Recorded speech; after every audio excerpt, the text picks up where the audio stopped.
Behind an ordinary apartment door in Milwaukee, investigators uncovered one of the most horrifying crime scenes in modern history. This is the story of Jeffrey Dahmer's apartment 213, a place where his darkest crimes unfolded until the nightmare was finally exposed. Jeffrey Dahmer's infamous home was apartment 213, inside the Oxford Apartments at 924 North 25th Street in Milwaukee, Wisconsin.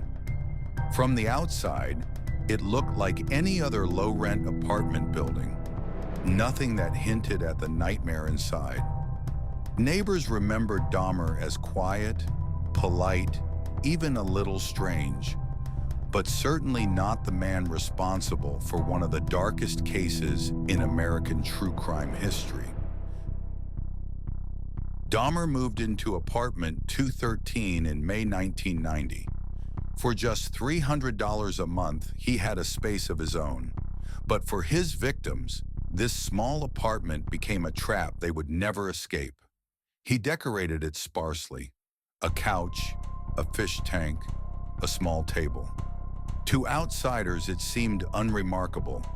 But slowly, apartment 213 transformed into a chamber of horrors. A place where Dahmer brought young men he lured from bars, bus stops, and street corners. Inside apartment 213, Dahmer drugged his victims with sleeping pills, strangled them, and performed acts too disturbing to imagine. He photographed them, alive, unconscious, and later after death. He preserved body parts in jars, kept skulls as trophies, and used chemicals to dissolve flesh in a blue barrel filled with acid.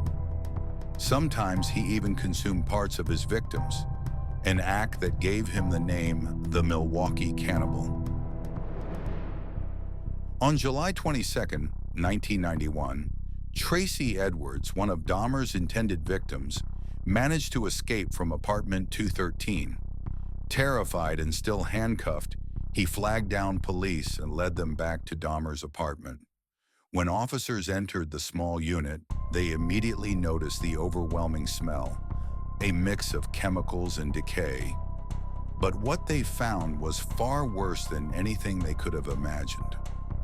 As detectives began their search of apartment 213, the reality of Jeffrey Dahmer's crimes unfolded item by item, detail by detail. The refrigerator door creaked open to reveal something no investigator ever forgets: the severed head of a young man, carefully stored as if it were nothing more than leftovers. In the freezer, 3 additional heads were stacked together, frozen in time, mute testimony to the lives that had been lost. Across the small room, a large blue plastic barrel stood in the corner. When officers peered inside, the smell of chemicals and decay hit them instantly. Floating within the acid solution were human torsos in the process of dissolving, a grotesque attempt to erase evidence of murder. But the horrors did not stop there. In a bedside drawer, detectives pulled out Polaroid photographs, dozens of them, capturing Dahmer's victims at every stage: alive, unconscious, dead, and mutilated.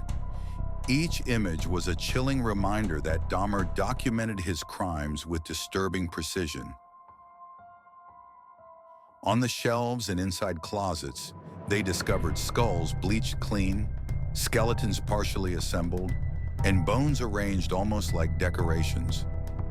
Jars filled with preserved organs, hearts, livers, genitalia, lined the space, giving the apartment the appearance of a macabre laboratory. Even veteran officers, hardened by years of dealing with violent crime, were shaken to the core. By the end of their search, authorities had recovered nearly 80 separate pieces of human remains. Each one told the story of a victim who had entered Dahmer's apartment and never walked out again. News of the discovery spread across the world within hours. The apartment became a symbol of horror, a reminder of how Dahmer's crimes had gone undetected for so long. It also raised painful questions. How could police ignore neighbors' complaints about smells and noises? How could officers return a drugged, bleeding child, Conorak phone, to Dahmer's custody just months before his arrest?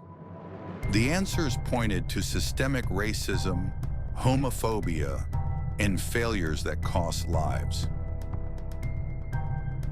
Apartment 213 no longer exists. The Oxford apartments were demolished in 1992, leaving behind only an empty lot. But the memory of what happened inside those walls has never faded. Jeffrey Dahmer's home was more than just an apartment. It was a hidden graveyard, a place where lives were stolen. And it will forever remain one of the darkest chapters in true crime history.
If you're a true crime fan, don't forget to subscribe to this channel, leave a like, and share your thoughts in the comments.